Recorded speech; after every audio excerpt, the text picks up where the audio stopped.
Bonjour précieuse communauté Kanguka Prière et Foi. En ce mercredi matin, nous nous réunissons pour déposer nos vies devant le Seigneur et chercher sa face dans la prière. Que ce jour soit un jour de transformation, un jour où les portes fermées s'ouvrent, où les cœurs brisés sont restaurés, où les corps malades retrouvent la guérison et où les chaînes des difficultés se brisent par la puissance de Jésus-Christ. Aujourd'hui, approchons-nous du Seigneur avec foi et espérance.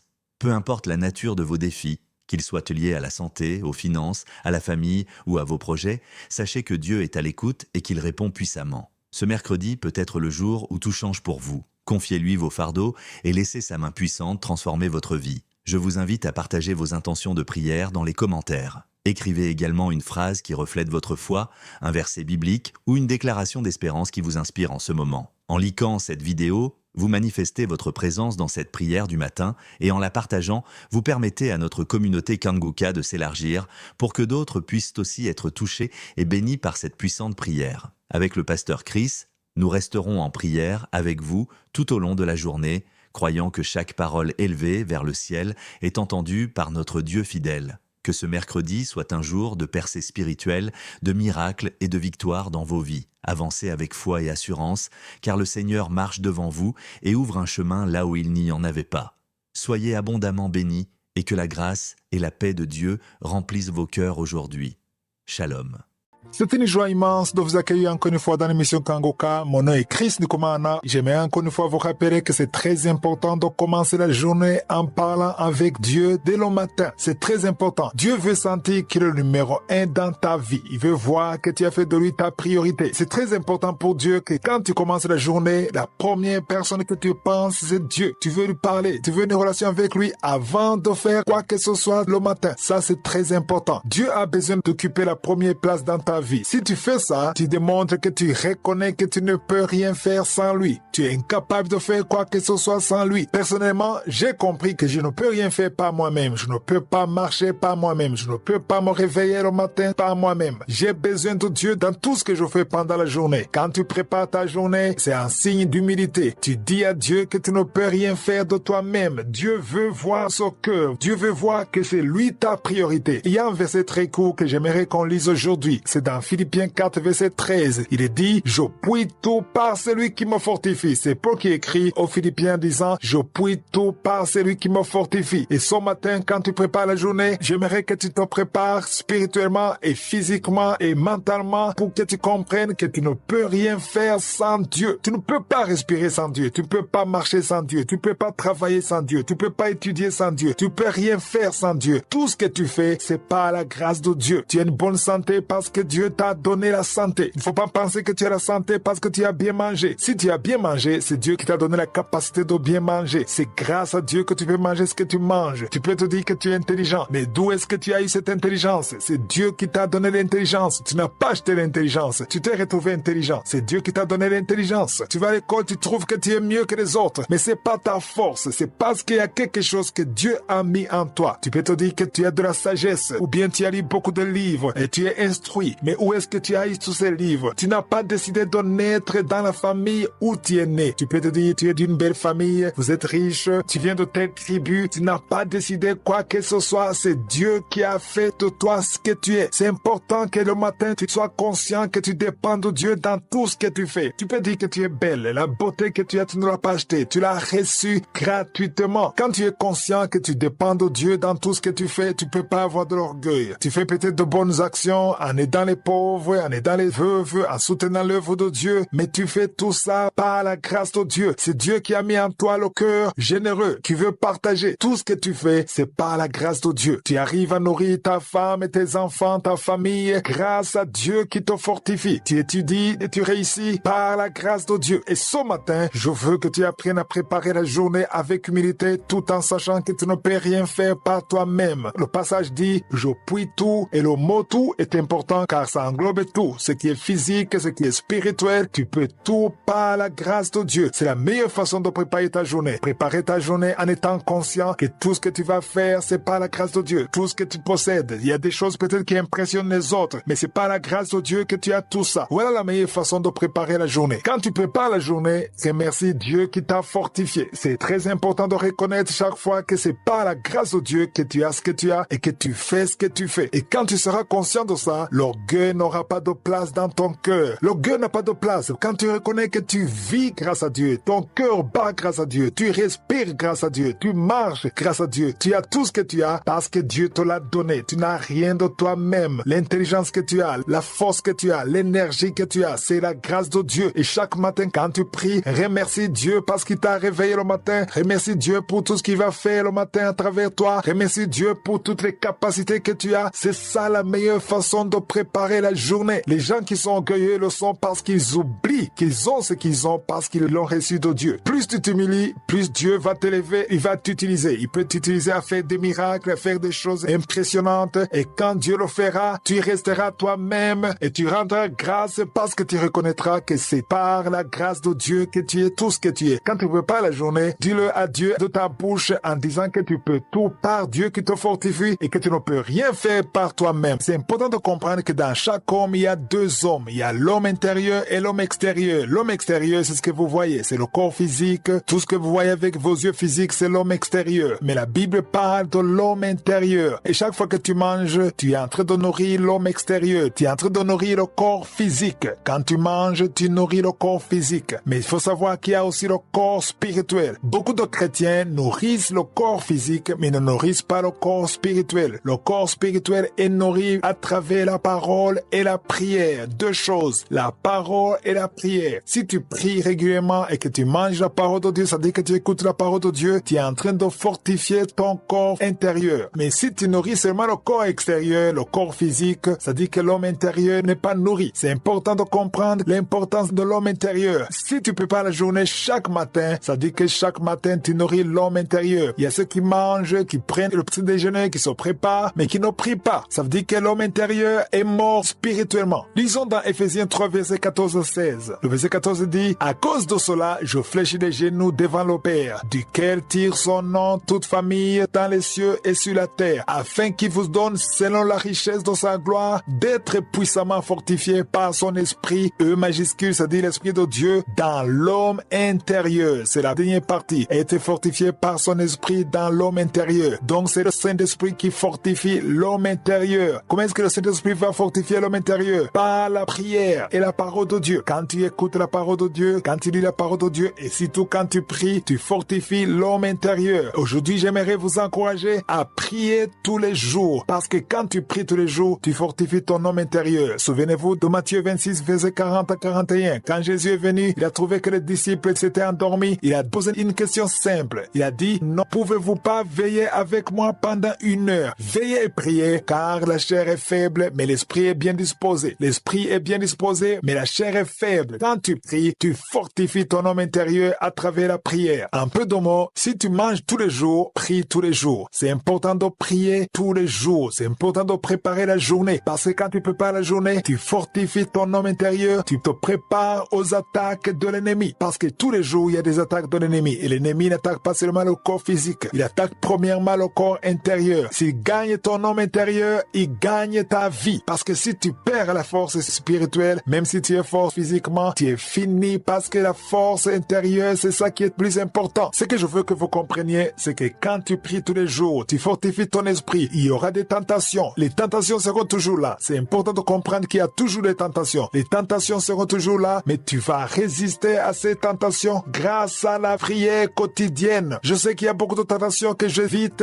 parce que je prie tous les jours. Si je ne prie pas tous les jours, je tomberai dans beaucoup de tentations. Il y a des tentations qui te visent, mais parce que tu pries, tu as la force de résister. Beaucoup d'enfants de Dieu nous disent qu'ils tombent dans le péché alors qu'ils savent dans le péché. Ceux qui tombent dans le péché de fornication, ils savent que c'est mauvais. Ils savent que c'est mauvais de le faire. C'est mauvais de coucher avec une femme qui n'est pas ta femme. Tu le sais très bien, mais tu le fais malgré ça. Tu le fais malgré que tu sais que c'est pas bon. Tu ne veux même pas le faire, mais tu te trouves dans une position de faiblesse où tu ne peux pas résister. Mais si tu pries tous les jours, si tu recommandes ta journée entre les mains de Dieu tous les jours, tu écoutes la parole de Dieu et tu pries régulièrement, tu auras la force de résister. Tu auras la force de résister à la tentation. Tu pourras dire non au diable. Tu pourras dire non à la chair. C'est pour ça que ceux qui prient tous les jours sont fortifiés. Jésus a dit, priez tous les jours. Veillez et priez tous les jours. Dans 1 Thessaloniciens 5, verset 17, il est dit, priez sans cesse. Celui qui ne prie pas est faible. Celui qui prie régulièrement devient fort spirituellement. Tu peux paraître faible extérieurement, physiquement, mais si tu pries tous les jours, tu as une force. Moi, je ne m'inquiète pas pour un chrétien qui prie tous les jours, parce que si tu pries tous les jours, la force du Seigneur est avec toi, le Saint-Esprit est avec toi, la grâce de Dieu est avec toi, et tu auras une vie de victoire. Que la prière soit une vie, que tu aies envie de prier ou pas, mais que la prière fasse partie de ta vie quotidienne, parce que celui qui ne prie pas du tout est mort spirituellement. Tu as des soucis, tu es découragé, il y a une solution. Décharge-toi de tous tes soucis sur le Seigneur. Jésus veut porter tes soucis. Pourquoi est-ce que tu portes tous ces soucis alors qu'il y a quelqu'un qui vient les porter pour toi? C'est pourquoi dès le matin, tu devrais te décharger sur Dieu de tous tes soucis, parce qu'il prend soin de toi. C'est du moins la promesse que nous avons dans la parole de Dieu. Une des promesses que j'aime beaucoup dans la Bible, dans 1 Pierre 5, verset 7. Pierre a écrit en disant, déchargez-vous sur lui de tous vos soucis. Pas certains soucis, mais de tous vos soucis, car lui-même prend soin de vous. Ce n'est pas que nous allons demander à Dieu de prendre soin de nous. Il prend déjà soin de nous. Toi qui commences la journée, quand tu te lèves le matin, parle à Dieu. Décharge-toi de tous tes soucis sur lui et fais-lui confiance. Moi, quand je me lève le matin, je mets tout entre les mains de Dieu. Tout ce qui va se passer, tout ce que je sais et tout ce que j'ignore. Parce que la parole de Dieu dit tous les soucis. Pourquoi les enfants de Dieu préfèrent sélectionner les soucis? Tu peux te dire qu'il y a des soucis que tu peux régler. Oui, tu dois faire quelque chose. J'aimerais que vous compreniez que je ne vous demande pas d'être paresseux, d'être là, de ne rien faire. Non, fais ce que tu peux, mais sache que tout ce que tu pourras faire, c'est par la grâce de Dieu. Il faut lui parler. S'il y a des soucis, parle de tes soucis à Dieu et fais-lui confiance. N'attends pas que les choses dégénèrent. Parfois, les enfants de Dieu attendent que les choses soient graves, soient compliquées pour venir à Dieu. Moi, j'ai compris qu'il faut venir à Dieu tous les jours, chaque matin, quand la journée commence. Recommande tout entre les mains de Dieu. Parce que quand tu ne décharges pas tes soucis sur lui, ça veut dire que tu veux les garder, tu veux contrôler ta vie. Et c'est dangereux quand tu veux contrôler ta vie parce que tu es limité. Tu ne connais même pas ce qui va se passer demain. Tu ignores tout. Mais Dieu connaît tout. Il connaît tes problèmes. Il connaît ton lendemain. Il connaît la fin de ta vie. Il connaît tout. Fais-lui confiance. Quand tu commences la journée, c'est une nouvelle journée qui commence. Mais Dieu connaît cette journée avant même qu'elle soit créée. Pour de nouveau, j'aimerais vous informer que c'est Dieu qui a créé cette journée qui commence. Si tu m'écoutes le matin, c'est Dieu qui a créé cette journée. Et quand Dieu crée une journée, il connaît tout ce qui se passe. Il est au contrôle. Ne soyez pas inquiets parce que Dieu est sur le trône. Chaque fois que je me rappelle qu'il est sur le trône, qu'il commande tout, je suis dans la paix et je suis confiant parce que son nom c'est El Shaddai. Il est capable, il a toute la puissance. Rien n'est impossible devant lui. Présenter ses soucis à Dieu ne veut pas dire que tu vas être paresseux. Attendre que Dieu fasse tout sans que tu fasses quoi que ce soit. Il y a des problèmes que Dieu résout à travers toi, à travers ton intelligence, à travers ton énergie, à travers tes relations. Mais il y a d'autres problèmes que Dieu résout sans te consulter, en agissant à travers ses anges à sa façon. Mais ce qui est important dans cette émission, je veux que nous comprenions que c'est très important de commencer la journée avec lui. Parce que chaque fois que tu prépares la journée, ce qui est important, c'est ton humilité. Quand on parle de préparer la journée, l'important, ce n'est pas seulement de prier parce qu'il y a ceux qui prient avec de l'orgueil spirituel. Ne prie pas avec de l'orgueil spirituel. Humilie-toi. Reconnais que tu ne peux rien faire de toi-même. Invite Dieu dans ta vie. Il va envoyer ses anges pour t'assister. C'est la meilleure façon d'avoir l'assistance parfaite de Dieu. Il faut l'inviter. Il faut le laisser prendre le contrôle de ta vie. Est-ce que tu le laisses contrôler ta vie? Parce que quand tu ne pries pas du tout, ça veut dire que tu es sûr de toi-même. Tu n'as pas besoin d'aide. Et Dieu veut être ton maître. Il veut guider ta vie. Il veut influencer ta vie. Mais ne le fera pas par force. Il veut que toi-même tu l'invites. Et quand tu pries, ça veut dire que tu l'invites. Quand tu pries, ça veut dire que tu reconnais que tu ne peux pas y arriver seul. Voilà pourquoi chaque mercredi, je vous demande de commencer la journée avec Dieu. Tous les jours, quand tu commences la journée, ne commence pas la journée seul. Même si tu es retraité, même si tu es à la maison, parle à Dieu. Ouvre ta bouche. Manifeste la dépendance. Dieu aime la dépendance. Un enfant de Dieu qui est indépendant par rapport à Dieu, il n'a rien compris parce que tu ne peux pas contrôler la vie. Tu ne peux pas contrôler la journée. Tu ne peux pas contrôler les circonstances. Ce que tu peux faire, c'est de t'humilier et laisser Dieu te guider parce qu'il prend soin de toi. J'aime beaucoup ce verset de 1 Pierre 5, verset 7. Il dit, car lui-même prend soin de vous. On s'adresse à quelqu'un qui prend déjà soin de nous. Donc, quand tu commences la journée avec Dieu, les choses peuvent mal tourner, mais tu sais que Dieu est avec toi. Avec Dieu, il n'y a pas de surprise. Nous sommes surpris, mais Dieu n'est jamais surpris. Ce qui est important, c'est de s'humilier, de commencer la journée avec lui, de lui faire confiance, de reconnaître que sans lui, on ne peut rien faire. Si tu dois aller au travail ou à l'école, tu peux pas aller comme tu dormais. Il y a quelque chose que tu dois faire. Tu dois te laver, tu dois te préparer, tu dois t'habiller. Et tu feras ça naturellement. Et dans cette émission, j'aimerais que ça soit naturel de se préparer spirituellement avant de sortir. De la même façon que tu te prépares physiquement, ça serait mieux que tu te prépares aussi spirituellement. Beaucoup d'enfants de Dieu quittent la maison sans se préparer spirituellement. Ils se préparent physiquement, ils se peignent, ils s'habillent, ils se préparent, mais ne préparent pas leur corps spirituel. C'est très important de te préparer spirituellement dans la prière. La meilleure façon de se préparer spirituellement, c'est de se préparer dans la prière. Aujourd'hui, j'aimerais qu'on lise dans Matthieu 5, verset 16. Ici, c'est Jésus qui parle. Il est écrit que votre lumière luise aussi devant les hommes, afin qu'ils voient vos bonnes œuvres et qu'ils glorifient votre Père qui est dans les cieux. J'aime beaucoup ce passage parce que Jésus est en train de montrer une autre façon d'évangéliser. Nous savons tous qu'évangéliser, c'est prêcher Jésus, parler de ce que Jésus a fait sur la croix, afin que les gens soient convaincus et qu'ils viennent à Jésus par conversion. Mais ici, Jésus montre une autre voie de prédication. Il dit que votre lumière, la lumière que nous dégageons parce que nous avons reçu Jésus, cette lumière doit être manifestée devant les hommes afin qu'ils voient vos bonnes œuvres. Ici, Jésus parle de bonnes œuvres. J'aimerais qu'on comprenne que si tu es sauvé, tu es censé avoir de bonnes œuvres. Il y a des œuvres qui viennent des enfants de Dieu, qui naissent du salut, qui naissent de la nouvelle naissance. Parce que la parole de Dieu dit que quand nous sommes sauvés, toutes les anciennes choses sont passées et toutes choses sont devenues nouvelles. Mais si on nous parle alors de bonnes œuvres et que les hommes glorifient notre Père. Remarquez qu'ici Jésus dit qu'il glorifie votre Père qui est dans les cieux. Qui vont glorifier le Père? Ce sont des gens qui ne sont pas sauvés. Parce que Jésus a dit votre Père. Il s'adressait aux disciples. Ça dit que ces gens qui vont glorifier le Père, ce ne sont pas les enfants de Dieu. Il faut comprendre que tout être humain n'est pas un enfant de Dieu. Selon Jean chapitre 1 verset 12, un enfant de Dieu c'est quelqu'un qui a reçu Jésus dans sa vie. Si tu as été converti, tu deviens un enfant de Dieu. Et Dieu devient ton Père. Et si Jésus dit que si tu es un enfant de Dieu, tu dois avoir de bonnes œuvres afin que les hommes qui ne sont pas encore des enfants de Dieu, qui sont des créatures de Dieu, qui ne sont pas encore des enfants de Dieu, qu'ils glorifient votre Père. Ici on dit votre Père. Ce n'est pas le Père de tout le monde, mais c'est le Père de ceux qui sont sauvés, ceux qui ont accepté Jésus dans leur vie. Et ce matin, j'aimerais insister sur la partie qui dit afin que vos bonnes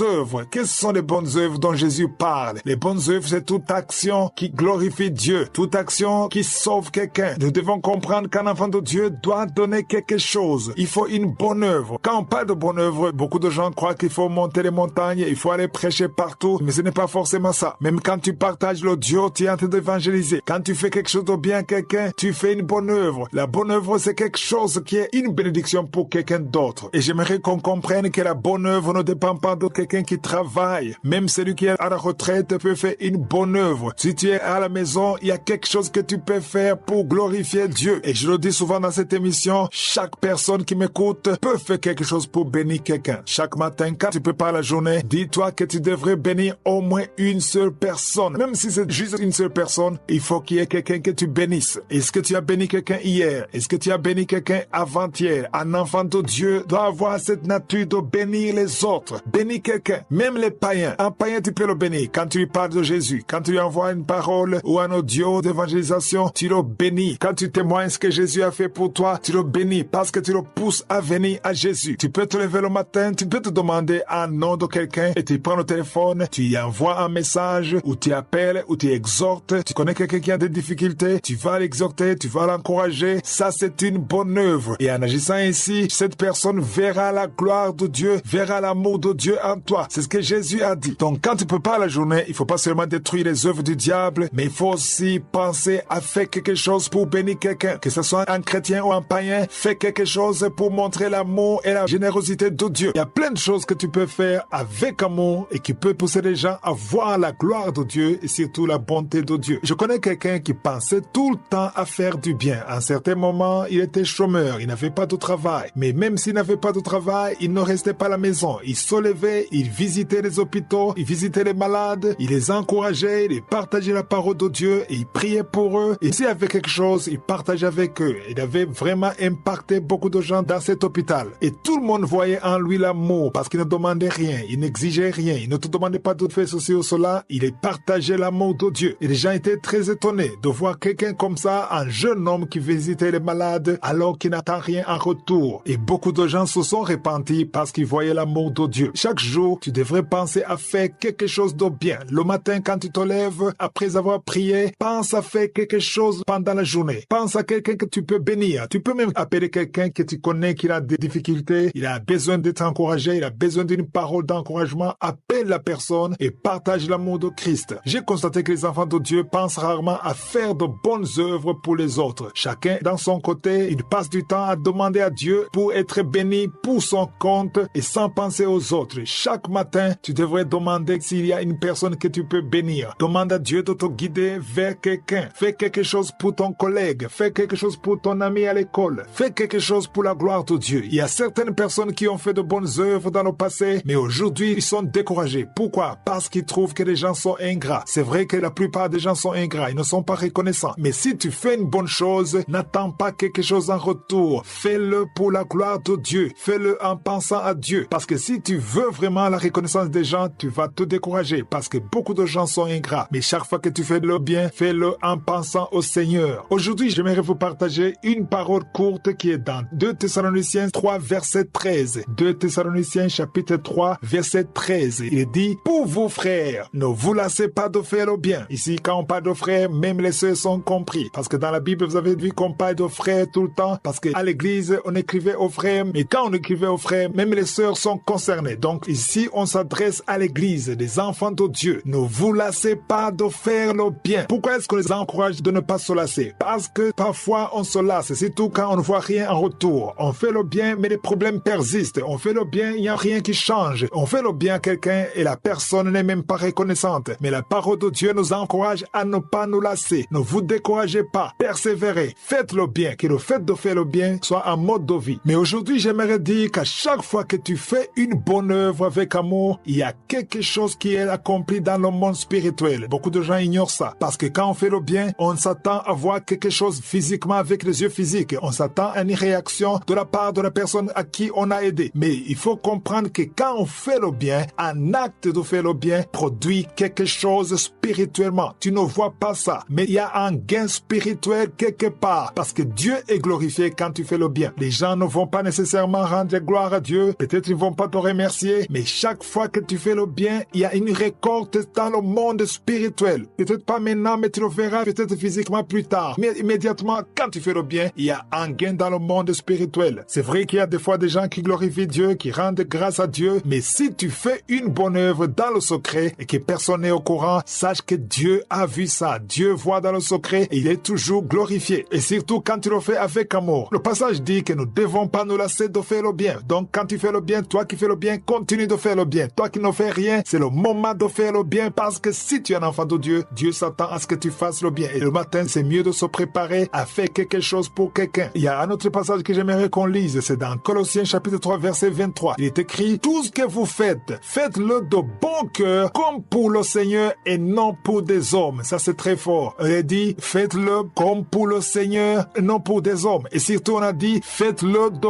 bon cœur. Il y a des gens qui font des choses avec des calculs, avec des spéculations. Fais-le de bon cœur, non pour des hommes, mais pour le Seigneur. Même si tu le fais pour les hommes, pense que tu le fais pour le Seigneur. Parce que des gens oublient facilement, mais le Seigneur n'oublie pas. Le Seigneur te récompense immédiatement dans le monde spirituel. Et certainement, tu le verras plus tard physiquement, mais spirituellement, il y a un gain quand tu fais le bien. Et chaque matin, prépare-toi à faire le bien pour quelqu'un, pour la gloire de Dieu. Premièrement, tu dois comprendre que tu commences une nouvelle journée. Mais le problème que beaucoup de gens ont, c'est que nos mauvaises expériences du passé ont un impact négatif sur nous. On garde notre attention sur les choses passées. Mais quand tu commences la journée, il faut comprendre que c'est une journée qui commence. Et les choses passées ne doivent pas influencer cette journée. Souvent, les échecs du passé, ce qui s'est passé il y a 2 jours, 3 jours, une semaine, ça affecte notre journée. Il faut comprendre que c'est une journée qui n'a jamais existé. Et Dieu te demande d'oublier le passé, de se concentrer sur ce qu'il veut faire. Il y a une parole que je vais vous partager aujourd'hui. Il s'agit d'Ésaïe 43, verset 18. Ésaïe 43, verset 18. Bien sûr, ici, c'était une prophétie pour le peuple d'Israël, mais aujourd'hui, ça nous concerne aussi dans le Nouveau Testament. Dieu a dit, ne pensez plus aux événements passés et ne considérez plus ce qui est ancien. Pourquoi est-ce que Dieu a dit à son peuple de ne pas penser aux événements passés parce que les événements passés influencent le présent. Tu peux rater des bénédictions de Dieu parce que tu es lié par les échecs du passé. Il y a des choses qui n'ont pas marché, mais aujourd'hui, si tu m'écoutes le matin, concentre-toi sur ce que Dieu veut faire. Il dit, ne pensez plus aux événements passés. Il faut pas penser aux échecs du passé, les mauvaises nouvelles que tu as eues, les choses qui n'ont pas marché, les échecs du passé. Oublie ça. Ne considère plus ce qui est ancien. Et si tu continues au verset 19, il est dit, voici, je vais faire une chose nouvelle sur le point d'arriver. Il y a une chose nouvelle que Dieu veut faire pour toi aujourd'hui. Ne la connaîtrez-vous pas? Je mettrai un chemin dans le désert et des fleuves dans la solitude. Là où ça ne marche pas, Dieu veut faire une chose nouvelle. Dieu veut te donner une force nouvelle. Il y a des opportunités que Dieu peut mettre devant toi aujourd'hui. Mais beaucoup de fois, nous ratons les opportunités de Dieu parce que nous sommes focalisés sur le passé. Il ne faut pas accepter les distractions du diable. Le diable ne veut pas que tu te concentres sur l'avenir. Son principe n'est pas valable seulement aujourd'hui, mais il s'applique tous les jours. Quand je me réveille tous les matins, je m'attends à quelque chose de nouveau. Souvent, les enfants de Dieu sont découragés parce que vous voyez les mêmes choses. Il y a une sorte de routine, surtout dans les pays développés. J'aimerais te dire que pour un enfant de Dieu, la routine n'existe pas. Chaque fois, tu t'attends à quelque chose de nouveau. Bien sûr, tu vois les mêmes choses, tu prends le même bus, tu vas au même travail, tu fais le même boulot, mais il faut que tu saches que Dieu fait quelque chose de nouveau chaque jour. Il faut t'attendre à quelque chose. Souvent, ce sont les gens qui s'attendent à quelque chose qui arrive loin. Il faut toujours t'attendre. Moi, personnellement, chaque jour, je m'attends à une visitation. Je m'attends à un changement. Je m'attends à une transformation. Tu peux pas rester dans la même faiblesse. Il y a des faiblesses, il y a des choses qui ne marchent pas dans ta vie, mais quand tu pries, tu t'attends à ce que Dieu intervienne. Moi, je suis convaincu que quand je prie, il y a quelque chose qui se fait dans mon esprit, dans mon âme. Dieu intervient chaque fois que tu pries au nom de Jésus. Dieu a dit aux Israélites, voici, je vais faire une chose nouvelle sur le point d'arriver. Et Dieu dit la même chose aujourd'hui pour toi. Même si tu restes à la maison, ceci ne concerne pas seulement ceux qui quittent la maison, ceux qui vont au travail ou à l'école. Même si tu restes à la maison, il faut que tu sois convaincu qu'à chaque journée, il y a une bénédiction, il y a un plan de Dieu, il y a une main de Dieu, il y a une main invisible de Dieu. Et chaque matin, tu dois toujours t'apprêter comme quelqu'un qui sait que Dieu va faire quelque chose. Est-ce que tu t'attends à quelque chose? Si ce n'était pas le cas, il faut que ça soit le cas. Ce matin, je vais t'encourager. Change de mentalité. Attends-toi à la main de Dieu. Si tu te lamentes à cause du passé, des choses du passé, des choses qui ne marchent pas, des choses qui sont bloquées. Mais Dieu est capable de débloquer ce qui est bloqué. Il est capable de changer ta situation. Mais ce qui est important ce matin, c'est de changer de mentalité. Pense positivement. Comment est-ce qu'on verra quelqu'un qui pense positivement? On le verra par ses actes. On le verra par ses paroles. Qu'est-ce que tu dis? Quand tu parles, est-ce que tu te lamentes? Est-ce que tu regrettes? Est-ce que tu es dans la jalousie? Tu es en train d'envier les autres? Tu envies ceux qui réussissent? Il y a des chrétiens qui ne font qu'envier les autres. Et ils sont en train de souhaiter le mal aux autres. Quelqu'un qui s'attend à la visitation de Dieu, quelqu'un qui s'attend à la main de Dieu, il n'a pas le temps d'envier les autres. Par contre, il se concentre, il prie et il attend. Est-ce que tu es dans l'attente? Souvent, Dieu visite ceux qui sont dans l'attente. Quand Pierre et Jean ont prié pour le boiteux dans Actes chapitre 3, cet homme était désespéré, mais il s'attendait à recevoir quelque chose venant d'eux. C'est pour ça que le miracle s'est produit. Est-ce que tu t'attends à quelque chose? Change de mentalité, oublie le passé et attends-toi à la visitation ce matin. Il y a des chrétiens qui ne s'attendent jamais à quelque chose de nouveau. On est habitué à la routine. On croit que Dieu fera les choses de la même façon, mais notre Dieu, c'est un Dieu qui change de stratégie. Ce que tu vis aujourd'hui, ça ne sera pas toujours comme ça toute ta vie. Il faut t'attendre à quelque chose de nouveau. Ceux qui m'écoutent et qui sont spirituellement réveillés doivent s'attendre toujours à des choses nouvelles. Je vous ai dit que la meilleure façon de s'attendre à des choses nouvelles, c'est de mettre de côté le passé. Ne te concentre pas au passé. Il y a des gens qui sont esclaves, qui sont prisonniers du passé. Ton passé peut être douloureux, il est rempli d'échecs, de mauvaises nouvelles décourageantes, mais il faut pas avoir peur de répéter les mêmes échecs. Il faut t'attendre à une visitation, à une grâce spéciale. Tu devrais savoir qu'il y a une nouvelle grâce chaque jour. Il y a une nouvelle force que Dieu prépare chaque jour. Mais si tu veux profiter de cette nouvelle grâce, il faut que tu t'attendes réellement à ce que Dieu fasse quelque chose de nouveau. Aujourd'hui, nous allons lire dans Romains 8, verset 14. Romains chapitre 8, verset 14. Il est dit, tous ceux qui sont conduits par l'Esprit de Dieu sont fils de Dieu. On dit clairement que si tu es conduit par l'Esprit de Dieu, si tu es guidé par l'Esprit de Dieu, le Saint-Esprit, la parole de Dieu t'appelle fils de Dieu. On peut se demander pourquoi on dit fils et non pas enfant de Dieu, parce que la version originale, on parle de fils. Par le mot fils, on veut parler d'un héritier. Dans l'histoire biblique,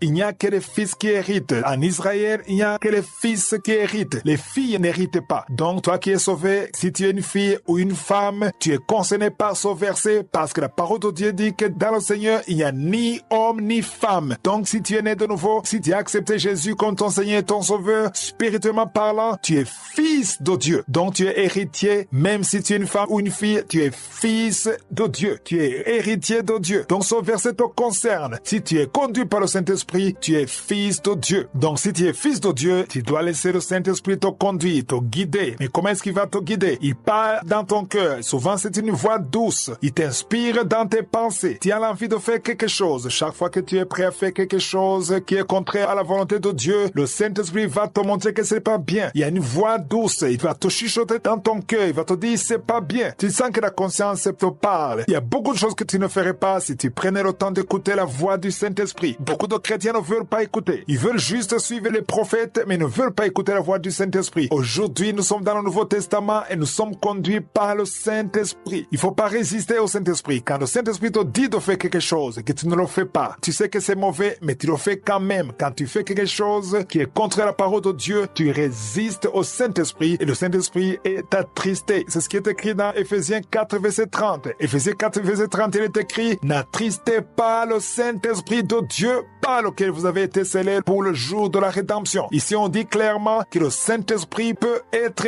triste. Comment est-ce que tu peux attrister le Saint-Esprit? C'est quand tu n'obéis pas, quand tu ne fais pas ce qu'il te dit de faire. Ceux qui m'écoutent qui sont chrétiens, tu es chrétien mais tu vis dans la pornographie, tu vis dans la masturbation et tu sais au fond de toi que c'est pas bien de le faire. Tu sais que c'est pas bien. Et au moment où tu veux le faire, au moment où tu veux suivre les désirs de ta chair, il y a une voix qui te montre que ce n'est pas bien, mais tu ignores cette voix. Chaque fois que tu ignores la voix du Saint-Esprit, il devient triste. Chaque fois que tu veux pas suivre son conseil, il devient triste. Et c'est toi qui l'as attristé. C'est pour ça que la parole de Dieu dit, n'attristez pas le Saint-Esprit. Il y a des chrétiens, à force de résister au Saint-Esprit, et tu n'entends même plus cette voix. Parce que le Saint-Esprit te donne plusieurs chances. Mais à certains moments, quand tu es têtu, tu ne veux pas écouter le Saint-Esprit, tu résistes. En ce moment, tu ne sens même plus cette voix. Des gens qui vivent une vie de masturbation. Tous les jours, tu vis dans la masturbation, tu vis dans la pornographie, et tu te dis chrétien. Tu es peut-être rentré dans la chorale, et tu sais que c'est pas bien. Et le Saint-Esprit te répète que c'est pas bien, mais tu l'ignores, tu persistes, tu continues malgré tout. Et tu sais que c'est un péché de souiller ton âme avec des pensées sexuelles. Il y a beaucoup de gens qui témoignent qu'ils ont été délivrés de la masturbation et vous le savez. Mais sachez que si vous persistez dans le péché, vous attristez le Saint-Esprit. La meilleure façon de le faire, c'est de parler au Saint-Esprit. Apprenez à parler au Saint-Esprit et demandez qu'il vous fortifie et surtout obéissez quand il vous parle. Parce que quand le Saint-Esprit te demande de faire quelque chose, il te donne aussi la force, la grâce de faire ce que toi tu ne peux pas faire de toi-même. Mais tout demande l'humilité. Parlez au Saint-Esprit et obéissez au Saint-Esprit. La première chose à savoir, c'est que chaque personne qui connaît Dieu et qui croit en lui a besoin de commencer sa journée dans la prière. Ne quittez pas votre maison sans prier. Un enfant de Dieu réveillé doit prier avant de sortir de sa maison. La prière doit être comme la nourriture. Ça doit faire partie de ta vie de tous les jours. La prière donne la force et permet d'être en communion avec Dieu. Quand tu pries, ton esprit est en communion avec l'Esprit de Dieu. Quand tu prépares la journée, tu te prépares à faire face à tout ce qui peut arriver au cours de la journée. La prière te permet d'éviter beaucoup d'obstacles du diable pendant la journée. Satan tend beaucoup de pièges aux enfants de Dieu. Et l'un des pièges favoris de Satan, c'est la colère. Tu dois comprendre que la colère peut engendrer le péché. C'est normal d'être en colère. Le problème n'est pas d'être en colère, mais de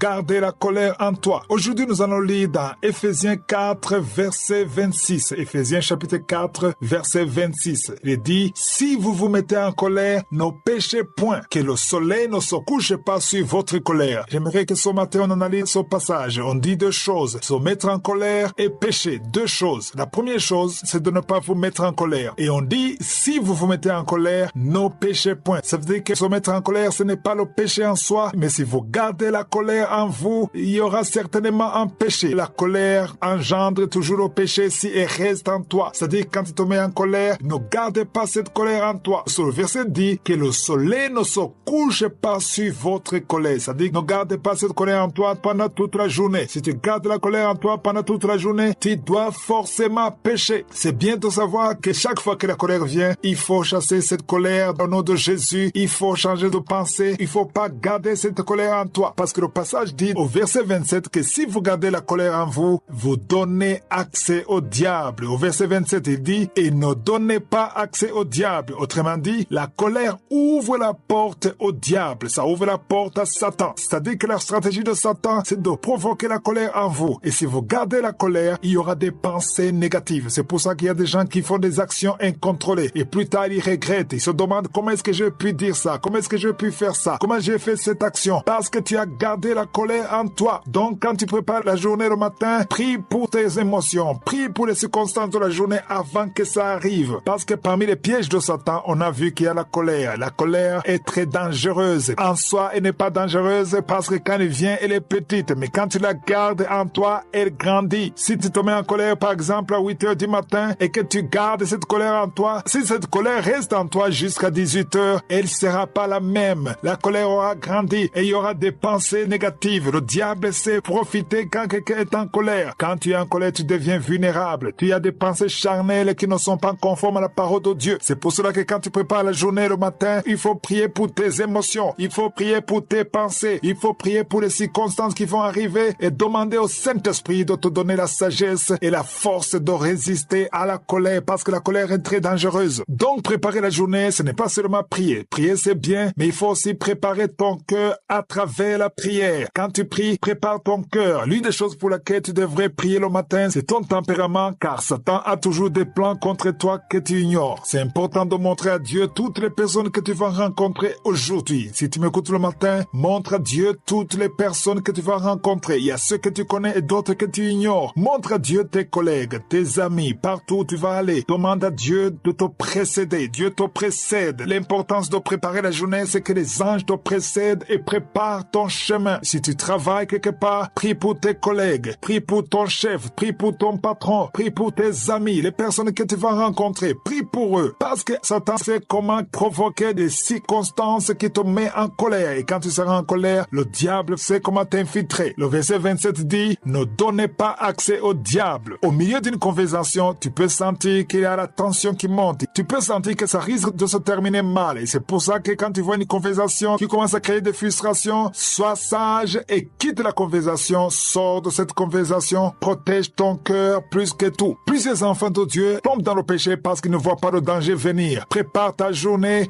mets tout entre les mains de Dieu et laisse le Saint-Esprit te guider. Il faut prier pour ton cœur, il faut prier pour ta bouche, parce que le diable sait comment utiliser la bouche. Tu peux prononcer des paroles qui découragent, des paroles qui détruisent ceux qui vont t'écouter. Si tu vas au travail, si tu vas à l'école, il faut prier pour ta bouche, parce que ta bouche peut être un instrument de Satan. Quand je dis de préparer la journée, c'est pas seulement de prier, une simple prière, mais il faut prier pour tout ce qui va se passer. Prie pour les personnes que tu vas rencontrer. Prie que le Saint-Esprit te guide dans tout ce que tu vas dire aujourd'hui. Aujourd'hui, on va lire dans Éphésiens chapitre 4, verset 29. Éphésiens 4, verset 29. Il est dit, qu'il ne sorte de votre bouche aucune parole mauvaise. Est-ce que c'est possible? Qu'il ne sorte de votre bouche aucune parole mauvaise. Si c'est écrit dans la parole de Dieu, donc c'est possible. C'est possible qu'il ne sorte de votre bouche aucune parole mauvaise, mais s'il y a lieu, quelques bonnes paroles qui servent à l'édification et communiquent une grâce à ceux qui l'entendent. Voilà comment il faut préparer la journée. Il faut bien lire le verset 29. On dit qu'il ne faut pas qu'il sorte de nos bouches une parole mauvaise. Et s'il y a une parole qui devait sortir de la bouche, que ce soit une parole qui sert à l'édification et que ça communique une grâce à ceux qui t'entendent. Tu m'écoutes peut-être ce matin, tu es encore à la maison, mais il y a des gens qui vont t'entendre aujourd'hui. Il y a des gens qui vont t'écouter. Tu vas parler aux gens que tu vas rencontrer. Tu vas parler à tes collègues. Tu vas parler à tes confrères. Tu vas parler à tes amis. Mais les gens qui vont t'écouter devraient entendre une parole qui édifie. Évite les paroles qui découragent. Évite les paroles négatives. Les paroles de désespoir. Je ne te demande pas de mentir, mais il faut parler avec foi. Il faut voir les choses comme Dieu les voit. Il faut communiquer la vie. Quelqu'un qui a le Saint-Esprit, quelqu'un qui est réveillé est censé encourager et donner espoir. Le Seigneur donne de l'espoir. Voilà le message d'aujourd'hui. Aujourd'hui, j'aimerais que tu apprennes comment préparer la journée en priant pour ta bouche, en priant pour les paroles qui vont sortir de ta bouche. Parce que si tu ne pries pas pour ça, le diable va utiliser ta bouche et tu vas dire des paroles qui sont négatives, qui ne glorifient pas Dieu. Autre chose qu'il faut comprendre aujourd'hui, en préparant la journée, il faut éviter d'attrister le Saint-Esprit. Pour ceux qui ne le savaient pas, le Saint-Esprit est triste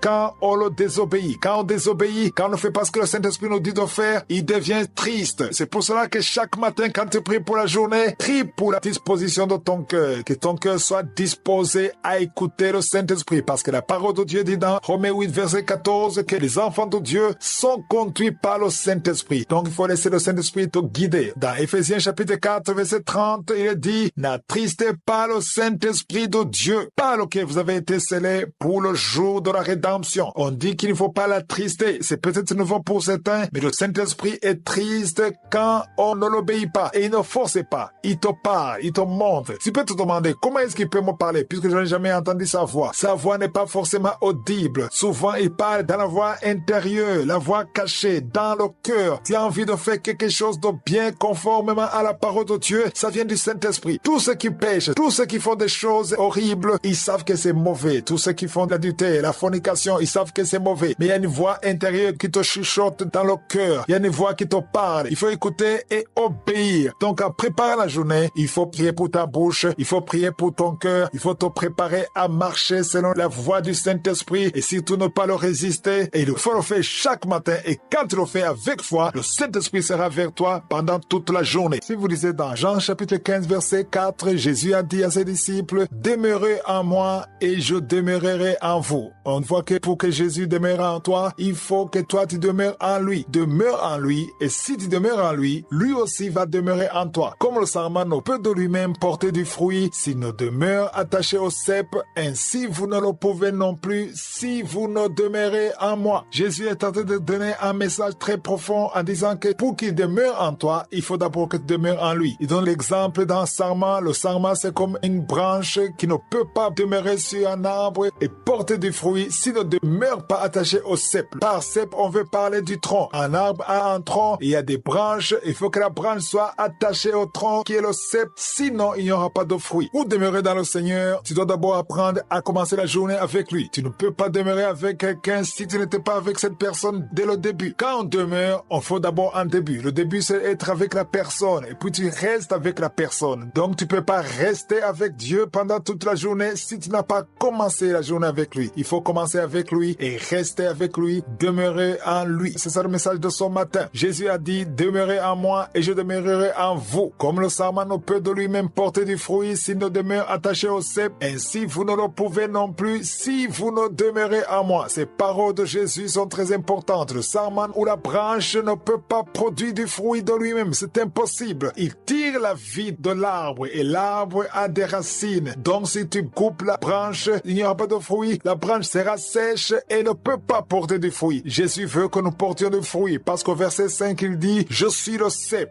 Vous êtes les sarments, nous sommes les branches et Jésus c'est l'arbre, c'est le tronc. Nous sommes les branches, nous sommes les sarments et Jésus a dit, c'est lui qui demeure en moi et en qui je demeure, porte beaucoup de fruits. Il n'a pas parlé seulement de fruits, mais beaucoup de fruits. Si tu demeures en Jésus et qu'il demeure en toi, naturellement, tu vas porter beaucoup de fruits. Parce qu'il y a quelque chose de très important qu'il a dit à la fin du verset 5. Lisez dans vos Bibles, il a dit, car sans moi, vous ne pouvez rien faire. Mon frère, ma sœur qui m'écoute, je veux que tu saches que sans Jésus, tu ne peux absolument rien faire. Tout ce que tu fais dans le Seigneur, tout ce que tu fais dans l'œuvre de Dieu, la vie que tu as, l'énergie que tu as, c'est grâce à lui. Jésus a dit, sans moi, vous ne pouvez rien faire. Toi qui es pasteur, toi qui es évangéliste, toi qui chantes, tu ne peux rien faire sans lui. C'est ça le message de ce matin. Il faut qu'on comprenne qu'on a tellement besoin de lui. Si tu commences la journée sans prier, sans parler à Dieu, sans t'intéresser à la parole de Dieu, c'est que tu n'as pas compris comment les choses fonctionnent. Jésus, c'est lui qui donne la vie. Il faut que tu commences la journée avec lui et que tu demeures en lui. Parce que le verset 5, il dit que c'est lui qui demeure en lui et en qui il demeure porte beaucoup de fruits. Si tu veux porter beaucoup de fruits, il faut demeurer dans le Seigneur. C'est le message que je veux que tout le monde comprenne ce matin. Parce qu'il y a des gens qui ne prient pas du tout. Quand ils se lèvent, ils ne prient pas. Ils se précipitent pour se préparer, pour prendre le petit déjeuner et partir au travail ou à l'école sans prier. Si tu fais ça, tu n'as pas compris le monde dans lequel tu vis. Tu as besoin du Seigneur. Tu as besoin de te connecter avec Dieu. Tu as besoin de prier. Tu as besoin de la force de la journée. De la même façon que tu manges pour avoir la force physique, tu as aussi besoin de la force spirituelle. Celui qui prie est toujours meilleur que celui qui ne prie pas. Si tu ne pries pas, tu sors sans prier, tu perds quelque chose et tu manques la grâce et la protection de Dieu dès le matin. C'est important de commencer la journée avec le Seigneur. Je fais souvent cette comparaison entre le téléphone et le chargeur. La majorité de ceux qui m'écoutent ont des téléphones portables. Tu as un téléphone portable. Ton téléphone a besoin d'un chargeur pour être chargé. Si tu utilises le téléphone pendant la journée, la batterie sera déchargée. Et j'aimerais que tu comprennes que si la batterie est déchargée, tu ne peux rien faire avec ton téléphone. Tu ne peux pas utiliser le téléphone s'il est déchargé. Il faut recharger. C'est pour ça qu'il y a le chargeur pour qu'il y ait de l'énergie. Le chargeur permet au téléphone de fonctionner. Et si tu as besoin d'utiliser Internet, il te faut une connexion. Il y a une connexion limitée et une connexion illimitée. Si tu passes toute la journée sur Internet, si tu télécharges, si tu es sur YouTube, tu as besoin de plus de mégas d'Internet. Tu as besoin d'une plus grande connexion parce que tu utilises ton téléphone sur Internet. Alors, il faut que vous compreniez que le téléphone, c'est comme toi, le chrétien, et le chargeur, c'est ta vie de prière, c'est ton esprit. Et ton esprit a besoin d'être chargé. Et je compare l'électricité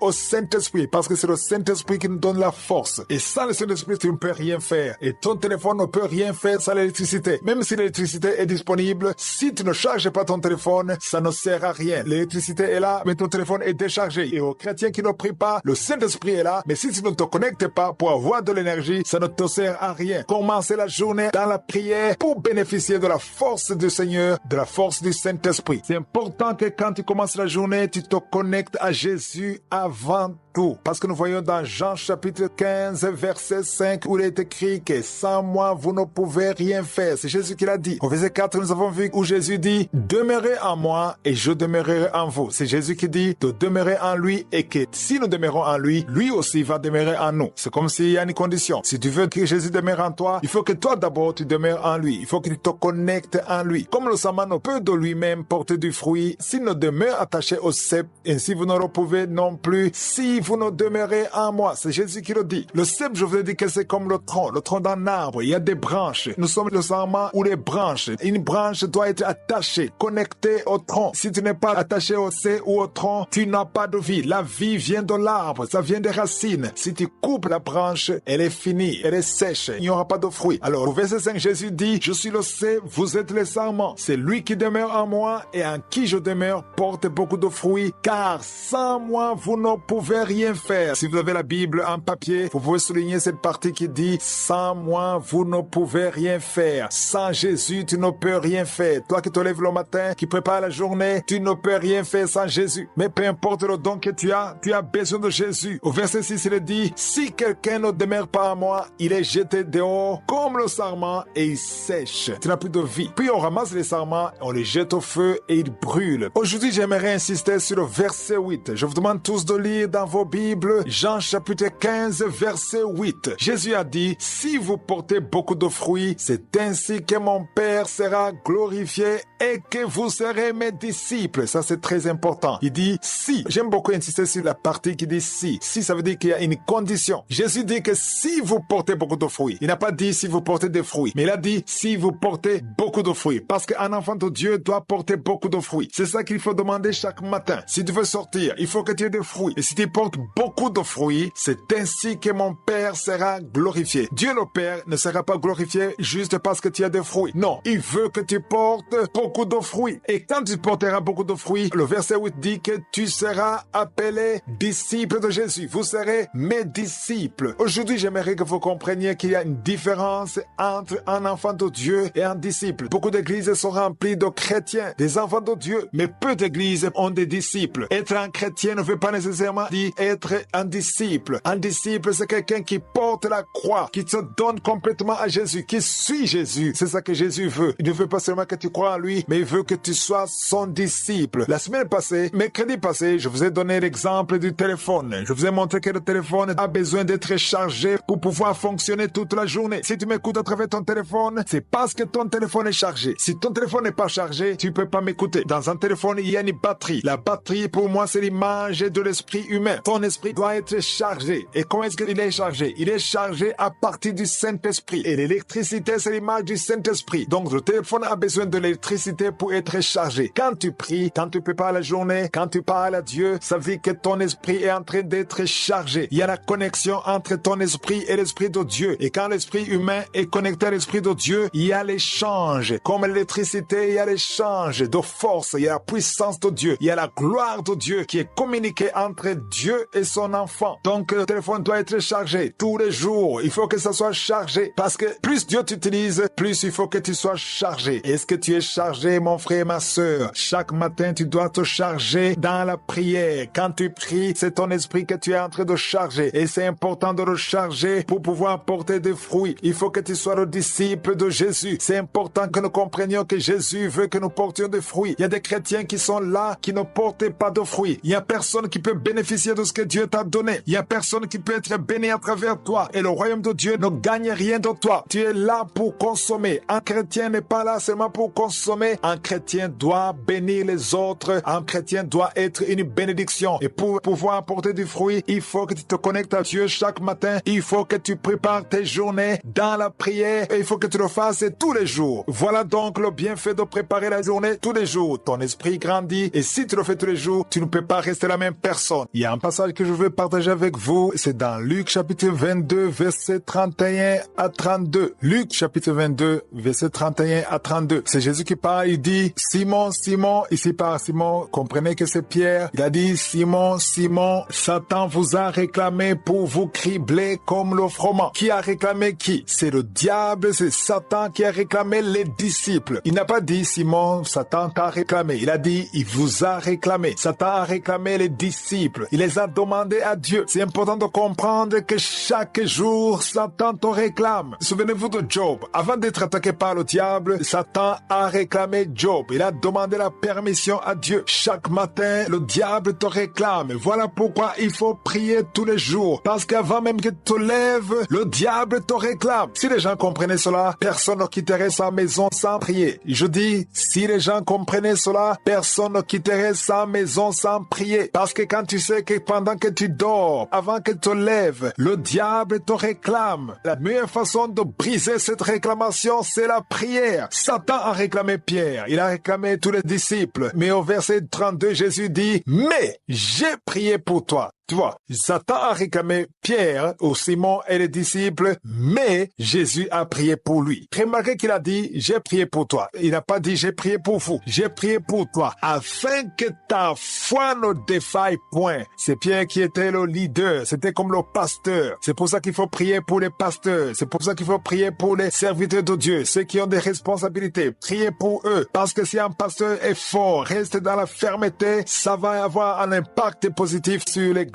Il a dit, j'ai prié pour toi afin que ta foi ne défaille point. Et toi, quand tu seras converti, affermis tes frères. Donc les frères, ça dit Jean, Jacques, André, les autres, ils vont être affermis par la force de Pierre. Jésus a prié pour le leader. Il a prié pour Pierre. Et c'est la prière de Jésus qui a fait que Satan ne parvienne pas à le cribler comme le froment. Parce qu'il veut te cribler, il veut te craser, il veut te détruire. C'est ça sa mission. Égorger, voler, détruire. C'est ça sa mission. Il veut te détruire. Et il faut prier le matin. Ne quitte pas ta maison sans prier. Et quand est-ce que Jésus a prié? Nous savons que Jésus priait le matin. Parce que si vous lisez dans Marc chapitre 1 verset 35, il est dit vers le matin. C'est pas le matin, mais vers le matin. Le matin c'est 6 heures du matin. Mais c'est vers le matin pendant qu'il faisait encore très sombre. Pas seulement sombre, mais très sombre. Je suis en train de lire Marc chapitre 1 verset 35. Jésus se levait le matin quand il était encore noir, quand il faisait nuit, quand c'était sombre, très sombre. Et il se leva et sortit pour aller dans un lieu désert où il pria. D'autres versions disent, il se leva pour aller dans un lieu secret. Jésus se levait le matin pour prier. Et c'est pendant le matin qu'il a intercédé pour Pierre afin que Pierre soit fort pour pouvoir fortifier les autres. Toi qui m'écoutes ce matin, je t'encourage à imiter Jésus. Sois comme Jésus. Lève-toi très tôt le matin. N'attends pas que le soleil se lève alors que tu dors encore. Quelqu'un qui est réveillé se lève le matin parce qu'il sait que c'est pas la prière qu'il a la victoire. Satan te réclame tous les jours, toutes les nuits. Tu es réclamé. Et beaucoup d'enfants tombent dans le piège. Ils tombent dans le piège parce qu'ils ne prient pas. Quand tu ne pries pas, tu ne permets pas aux anges d'intervenir. Mais quand tu pries tous les jours, quand tu intercèdes tous les jours, ça veut dire que tu permets aux anges d'agir. C'est très important de comprendre que Dieu agit toujours à travers la prière et que nous sommes réclamés tous les jours. La foi, c'est quelque chose qui diminue ou qui peut augmenter volonté. Mais quand tu pries le matin, ça te donne la foi. Et surtout quand tu écoutes la parole, il faut comprendre que le secret de la prière est que quand tu pries, tout ce que Satan a réclamé contre toi s'efface. Le diable perd contrôle. Même si tu ne pries pas particulièrement pour une chose, le fait que tu es dans la prière, il y a une connexion entre ton esprit et l'esprit de Dieu. Il y a un déclenchement d'anges. Les anges sont en action quand tu es en train de prier. Et c'est important de comprendre que Satan n'a pas peur de toi. Satan n'a peur de personne. Que tu sois jeune ou adulte, riche, intelligent, que tu aies des diplômes. Satan n'a pas peur de ça. Il n'a pas peur de ton CV. Satan a peur d'une seule chose. Il a peur de Jésus. Il tremble devant Jésus. Il n'y a que Jésus qui lui fait peur. Jésus a dit qu'il avait prié pour Pierre afin que sa foi ne défaille point, afin qu'elle ne se termine pas, qu'elle ne s'épuise pas. La prière renouvelle la foi. Beaucoup de gens cessent de prier parce que leur foi a diminué. Si tu vois quelqu'un qui priait et qui ne prie plus, tu m'écoutes, tu n'as plus de vie de prière, ça veut dire que ta foi a diminué. Ce n'est pas la vie de prière qui a diminué, c'est ta foi qui a diminué. Donc je t'encourage de te relever. Ne quitte pas la maison sans prier parce qu'il y a des réclamations contre toi et ces réclamations sont détruites à travers la prière. Avant de quitter la maison, va devant le Seigneur, loue le Seigneur, parle-lui et en agissant ainsi, le Seigneur détruira toutes les réclamations et le Saint-Esprit te conduira dans la parfaite volonté de Dieu. C'est important que celui qui m'écoute sache que Satan nous réclame chaque matin, pas certains jours, mais chaque matin, Satan nous réclame. C'est important de le savoir. Il faut que nous soyons conscients que nous sommes réclamés tous les jours, parce que celui qui a compris qu'il est réclamé tous les jours, il ne peut pas sortir de la maison sans prier, parce que c'est la prière qui détruit les réclamations de Satan. Jésus a dit, j'ai prié pour toi, Pierre, pour que quand tu seras fort, tu vas affermir les autres. Tu as besoin d'être fort par la prière. C'est la prière qui te rend fort. C'est la prière qui détruit les plans de Satan. C'est la prière qui te garde dans le plan de Dieu. Il y a beaucoup de choses qui sont détruites à travers la prière matinale. Chaque fois que tu commence la journée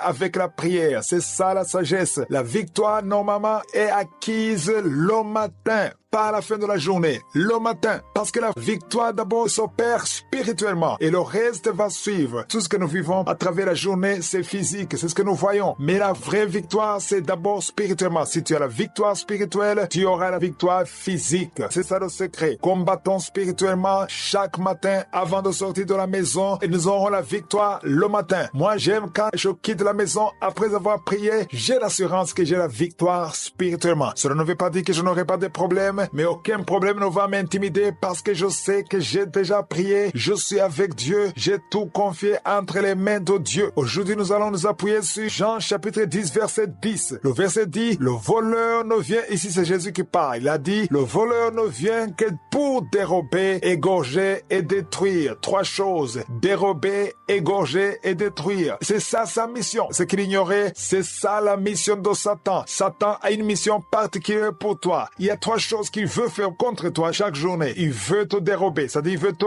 voler, il veut te gorger, c'est-à-dire il veut te tuer et il veut te détruire. Il veut détruire ta vie, il veut détruire ton avenir, il veut détruire tes bénédictions. C'est ça sa mission. Il a des émissaires, il a des anges qu'il a envoyés pour te voler, pour te tuer et pour te détruire. Il ne fait rien que ça. C'est ça sa mission. Et si tu as compris cela, tu as intérêt d'avoir une bonne relation avec Dieu pour rester avec Jésus partout où tu vas et c'est là où tu auras la couverture spirituelle. S'il ne t'a pas encore tué, c'est parce qu'il n'a pas eu l'occasion. Il cherche à te tuer, mais tu es couvert, tu es protégé. Dieu te protège tous les jours. C'est pour ça qu'il faut le remercier tous les jours. Moi, chaque matin, je le remercie pour la vie, je le remercie pour la protection. Je sais que ma vie serait complètement désastreuse sans l'assistance de Dieu. Il y a la main de Dieu sur moi, même si je ne la vois pas physiquement, je sais qu'elle est là. Si toi tu respires, si tu vis encore, si tu n'es pas détruit, dérobé, volé, c'est parce que la main de Dieu est sur toi. C'est pour ça qu'il faut rendre grâce. Si tu ne rends pas grâce, ça veut dire que soit tu ne comprends pas, soit tu es ingrat. On a compris la mission de Satan. C'est important de le comprendre. Il veut détruire ta vie. Il veut voler tes bénédictions. Il veut arrêter ta vie. C'est le monde dans lequel nous vivons aujourd'hui. J'aimerais vous donner un exemple ce matin. Imagine que tu es dans une maison le matin et que tu veux sortir. Mais avant de sortir, on t'informe qu'il y a des ennemis qui t'attendent dehors, qui sont prêts à t'attaquer. Ils ont des flèches, ils ont des fusils, ils ont des armes. Ils veulent te détruire. Est-ce que tu oserais de sortir normalement comme si de rien n'était? Non. Tu vas vas chercher à te protéger. S'il faut sortir, tu es forcé à sortir, tu vas te protéger. Tu vas essayer de trouver des militaires pour te protéger. Tu vas essayer de chercher une armée pour t'escorter pour que tu puisses sortir. Sinon, tu es condamné à mourir. Dans les pays qui sont en guerre, il y a certaines rues que tu ne peux pas utiliser à moins que tu sois escorté par des militaires. Les militaires t'escortent pour assurer ta protection. Si tu vas seul, tu es condamné à mourir. C'est comme si tu te suicides. Il y a des chrétiens qui sortent comme ça sans prier. Ils mangent, ils s'habillent, ils se préparent, ils se coiffent et ils sortent sans se soucier de quoi que ce soit alors qu'il est un enfant de Dieu, alors qu'il est né de nouveau. Les chrétiens qui font ça, ils font ce que moi j'appelle un suicide spirituel. Si tu sors sans prier, c'est comme si tu t'exposes. Tu es en train de te suicider spirituellement parce que tu te mets en danger. La protection, l'assurance, c'est de parler avec Dieu avant de sortir. C'est de prier avant de sortir. C'est d'être sûr que tu es avec Dieu parce que c'est Dieu qui est plus fort que Satan. Satan n'a pas peur de toi. Il a peur de Jésus. Il faut avoir la relation avec Jésus afin d'avoir l'assurance avant de sortir de la maison. Et en agissant ainsi, tu sais que tu as la protection divine. Si tu as la protection spirituelle, tu as déjà la victoire dans le monde visible. Ne cherche pas Dieu quand tu as des problèmes, mais cherche-le tous les jours et c'est un signe d'humilité. Pour que tu commences la journée avec Dieu, tu dois aussi avoir la révélation. Personne ne peut commencer la journée avec je suis sans avoir la révélation. C'est impossible. Si tu n'as pas la révélation, tu vas le faire une fois, deux fois, trois fois et tu vas te décourager. Mais celui qui a la révélation, il a compris qu'il ne peut pas sortir de la maison sans parler à Dieu. Aujourd'hui, nous allons lire dans Psaume 143, verset 8. Ici, c'est David qui parle. David avait vraiment la révélation de commencer la journée. C'est lui qui m'a le plus inspiré dans la Bible parce qu'il a bien compris que c'est très important de commencer la journée avec Dieu dans la prière. Au verset 8, il est écrit « Fais-moi dès le matin entendre ta bonté ». Voyez qu'ici on parle entendre. C'est comme si c'est quelque chose que tu entends avec les oreilles. Mais il ne s'agit pas d'un bruit physique. Mais c'est la foi, c'est la révélation. Il dit à Dieu « Fais-moi dès le matin ». Pourquoi dès le matin? Parce que c'est là où la journée commence. Beaucoup espèrent sentir les choses, voir les choses après être sortis de la maison. Non, c'est dès le matin. Quand tu es encore à la maison, quand tu n'es pas encore sorti, quand il n'y a aucun bruit, quand tout est calme. La plupart des gens dorment, peut-être quand tu te lèves, dans la rue, il n'y a pas de voiture, tu n'as pas encore rencontré quelqu'un qui t'insulte, qui te dit de mauvaises choses, il n'y a aucune tentation devant toi, tu es seul le matin, tu viens de te lever, mais il dit, fais-moi entendre ta bonté. Tu as besoin d'entendre la bonté de Dieu avant de sortir de la maison, avant de manger, avant de faire quoi que ce soit, parce que ça demande la foi et la révélation. Quand tu te lèves, il faut que tu aies la révélation, que tu commences la journée avec Dieu et surtout il faut comprendre qu'il y a des choses que le diable a déjà préparées contre toi mais que Dieu va déjouer en ta faveur. Et le verset continue en disant car je me confie en toi. C'est ça l'importance de commencer la journée. Il suffit pas de prier seulement, il faut te confier en Dieu. Fais-moi connaître le chemin où je dois marcher. Tu sais bien où tu vas. Tu connais le chemin qui mène à l'école ou au travail. Bien sûr tu sais où tu vas. Tu vas mettre l'adresse dans le GPS mais il faut demander à Dieu de te faire connaître le chemin. C'est lui qui connaît ce qu'il faut. Souvent, quand je prie le matin, je demande à Dieu de fermer les mauvaises portes. Là, même si j'ai des rendez-vous, je demande à Dieu de me guider, de ne pas me laisser aller là où lui ne veut pas que j'aille. Ici, David dit, je me confie en toi, fais-moi connaître le chemin où je dois marcher, car j'élève à toi mon âme. C'est important d'élever ton âme à Dieu. L'âme contient l'intelligence, contient les émotions, contient la pensée, ta pensée, ton intelligence, tout ce qui fait que tu sois qui tu es, élève-le à Dieu et confie tout entre ses mains, fais-lui confiance. C'est très important de commencer la journée dans la foi et dans la révélation. Ce verset est très profond parce que ça nous montre qu'on ne peut rien de nous-mêmes. Quand je sors le matin, je sais que je mets tout entre les mains de Dieu. Ici, il y a une chose sur laquelle je veux insister. Je veux que tu comprennes que la victoire s'obtient le matin. Je le dis très souvent et je le répéterai toujours. Je veux que vous compreniez que la victoire de la journée, on l'obtient le matin. Il y a ceux qui attendent de sortir pour voir comment ça va se passer afin de conclure à la fin de la journée. Mais quelqu'un qui a la révélation, il n'attend pas la fin de la journée, il n'attend pas de sortir de la maison. Il sait qu'il a bien commencé la journée parce qu'il a commencé avec Dieu. Quand tu commences avec Dieu, tu as bien commencé la journée. C'est ça qu'il faut retenir. Rendre grâce à Dieu le matin, c'est une décision que tu prends. Il y a ceux qui croient qu'ils rendent grâce parce que les choses marchent bien. Non, c'est toi qui décides. Tu décides de rendre grâce à Dieu,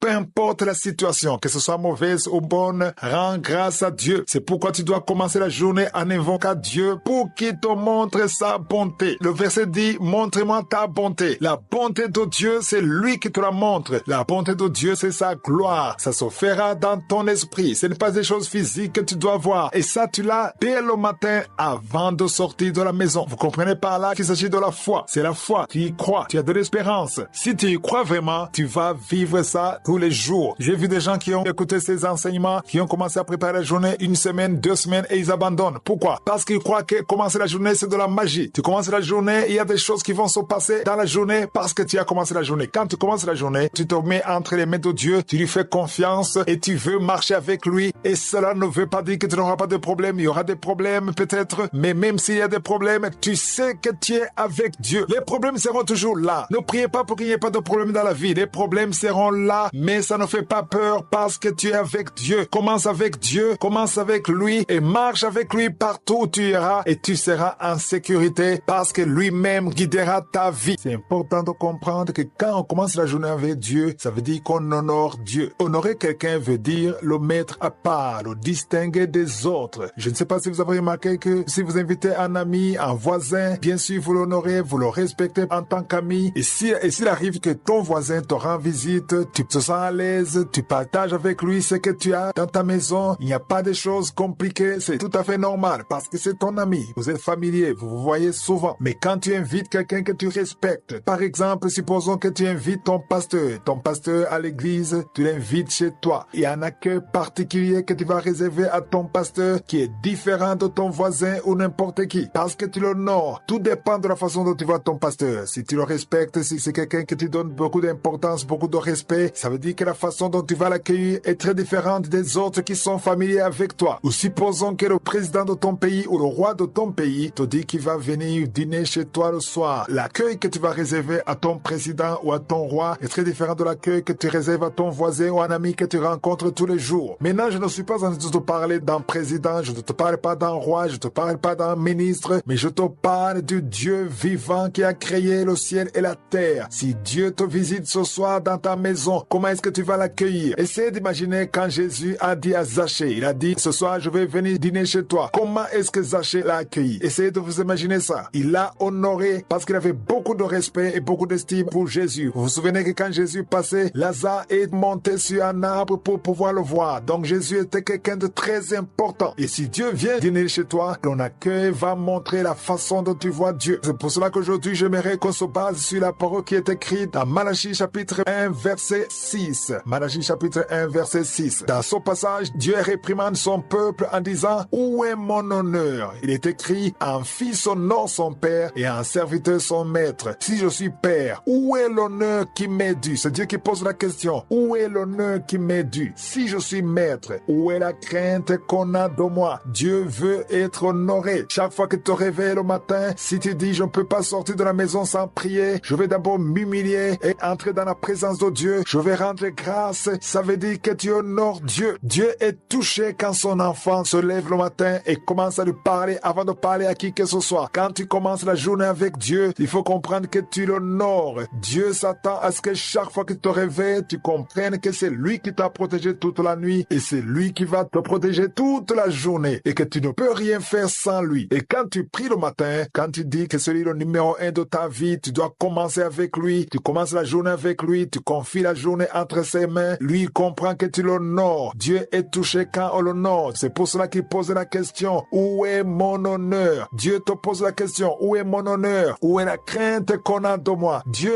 exige son honneur, Dieu exige de la crainte, Dieu exige du respect. Et quand tu te lèves le matin pour prier, ça veut dire que tu respectes Dieu. C'est une façon de démontrer ton respect, ta dépendance. C'est comme si tu lui disais, je ne peux rien faire aujourd'hui sans toi. Et c'est important que tu te lèves le matin avant de prendre le petit déjeuner, avant de faire quoi que ce soit, tu te mets à genoux, tu vas devant Dieu, tu dis, Seigneur, je suis là pour toi. Je veux commencer la journée avec toi. C'est important d'honorer Dieu. Chaque fois que je me lève le matin, même si tu n'as pas envie de prier, parce qu'il y a des fois où dans la chair, tu te sens fatigué ou bien tu n'as pas envie de prier, mais je sais que je ne peux pas sortir de la maison sans parler au Créateur, à mon Père. Je ne peux pas sortir de la maison. Je ne peux même pas oser le faire. Ça n'a pas de sens. Dieu qui t'a gardé toute la nuit, quand tu dormais, quand tu gonflé, c'est lui qui te gardait, c'est lui qui te protégeait. Il y avait des attaques, il y a des esprits tout autour de toi qui veulent te détruire, qui veulent détruire ta famille, qui veulent détruire ta vie. Mais il te